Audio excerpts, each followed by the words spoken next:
مقصد مال دولت نہیں ہے میرا، نعت پڑھتا ہوں ان کی خوشی کے لیے، واللہ واللہ۔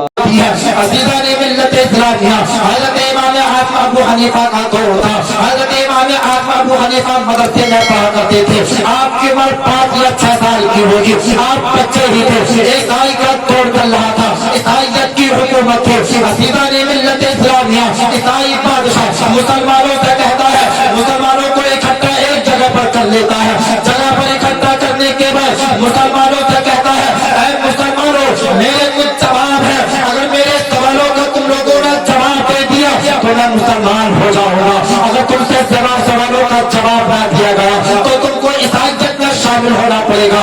عزیزان ملت اسلامیہ، مسلمانوں کے مجمع کے اندر لاکھوں اربوں کا مجمع تھا۔ لاکھوں اربوں کے مجمع کے اندر انجینئر بھی تھے، ڈاکٹر بھی تھے، ماسٹر بھی تھے، کسان بھی تھے، یعنی ہر پرکار انسان تھا۔ اور کوئی آپس میں مشورہ کر لیتا ہے، اگر انجینئر لائن کا کوئی سوال ہوگا تو اس سوال کا جواب میں دے دوں گا، اگر کوئی ڈاکٹر لائن کا سوال ہوگا تو اس کا سوال کا جواب میں دے دوں گا۔ اے مسلمانوں، لیکن عیسائی بادشاہ کی بہت چالاک تھا، ایسا سوال معلوم کرتا ہے، ایسا سوال کرتا ہے، سوال یہ کرتا ہے، مسلمانوں سے کہتا ہے، اے مسلمانوں، سب سے پہلا میرا یہ سوال ہے، اس چیز کو میں بھی مانتا ہوں اور آپ لوگ بھی مانتے ہیں، سارے فرقے والے مانتے ہیں کہ خدا ایک ہے، خدا ایک ہے، اس چیز کو میں بھی مانتا ہوں، آپ لوگ بھی مانتے ہیں کہ خدا ایک ہے۔ مسلمان کہتے ہیں ہاں ہاں حق ہے کہ اللہ ایک ہے، خدا ایک ہے۔ عیسائی بادشاہ کہتا ہے میرا دوسرا سوال یہ ہے کہ خدا تو ایک ہے، لیکن خدا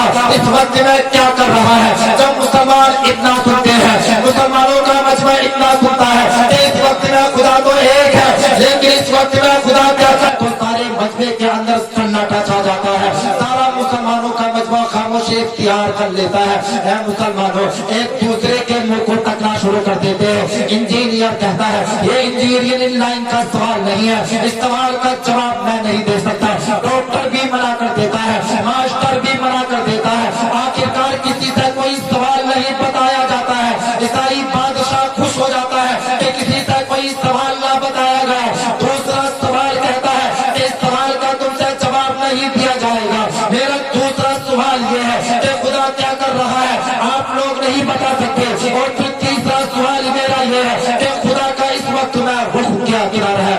عزیزان ملت اسلامیہ، جب مسلمانوں کا مجمع اتنا سنتا ہے کہ خدا کا رخ کدھر ہے، یعنی خدا کا چہرہ مبارک کدھر ہے، تو سارا مسلمانوں کا مجمع سناٹا چھا جاتا ہے، کسی سے کوئی جواب نہیں دیا جاتا ہے۔ پھر اگلا سوال معلوم کرتا ہے، اے مسلمانوں یہ تو بتائیے، تم سے یہ نہ بتایا گیا کہ خدا کیا کر رہا ہے، کہ خدا کا رخ کدھر ہے۔ اب میرا تو سوال یہ ہے کہ خدا اس وقت میں خدا کا نور خدا سے پہلے کیا تھا۔ عزیزان ملت اسلامیہ، ہم لوگ بھی نہیں بتا سکتے ہیں کہ خدا سے پہلے کیا تھا، لیکن سارے مسلمانوں کا مجمع کے اندر سناٹا چھایا ہوا تھا۔ بچے شوقین ہوا کرتے ہیں، جہاں پر بھیڑ لگا ہوا کرتی ہے بچے وہاں سے زیادہ شوقین ہوا کرتے ہیں۔ حضرت امام اعظم ابو حنیفہ مدرسے سے تعلیم کر یعنی چھٹی ہونے کے بعد میں اپنے گھر کی طرف واپس آ رہے تھے، تو آپ راستے میں دیکھتے ہیں کہ مسلمانوں کا مجمع لگا ہوا ہے، آخر اتنی بھیڑ کیوں لگی ہوئی ہے، آخر کیا ماجرا ہے؟ حضرت امام اعظم ابو حنیفہ دل ہی دل میں سوچتے ہیں، تو چل کر دیکھ لیتا ہوں آخر معاملہ کیا ہے۔ حضرت امام اعظم ابو حنیفہ وہاں پر پہنچتے ہیں تو آپ کیا دیکھتے ہیں کہ سارے مسلمان خاموشی اختیار کرے بیٹھے ہیں، سارے مسلمان سست بیٹھے ہیں۔ مسلمانوں سے حضرت امام اعظم ابو حنیفہ عرض کرتے ہیں، اے میرے چچا تاؤ ہو، یہ تو بتائیے آخرکار اس مجمع کے اندر اتنا سناٹا کیوں چھا گیا ہے، آخرکار تم میں سے کوئی بول کیوں نہیں رہا ہے؟ تو مسلمانوں کے مجمع سے ویسے جواب آتا ہے، سوال جواب آتا ہے کہ بیٹا تو یہاں سے چلا جا، ہم لوگ یہاں پر مسلمان نہیں بلکہ عیسائی بننے کے لیے تیار ہے، تو اپنے اسلام کو مضبوطی سے پکڑے رہنا، اپنے ایمان کو مضبوطی کے ساتھ میں تھامے رہنا۔ عزیزان ملت اسلامیہ، حضرت امام اعظم ابو حنیفہ ارشاد فرماتے ہیں کہ آخر بات کیا ہے، تم لوگ عیسائیت میں شامل کیوں ہونا چاہتے ہو؟ تو سارے مجمع کے اندر سے جواب آتا ہے کہ ہم لوگوں سے ایک مناظرہ کیا گیا تھا، اگر ہم لوگوں نے ان کے سوالوں کا جواب دے دیا تو ہم لوگوں کو اس کو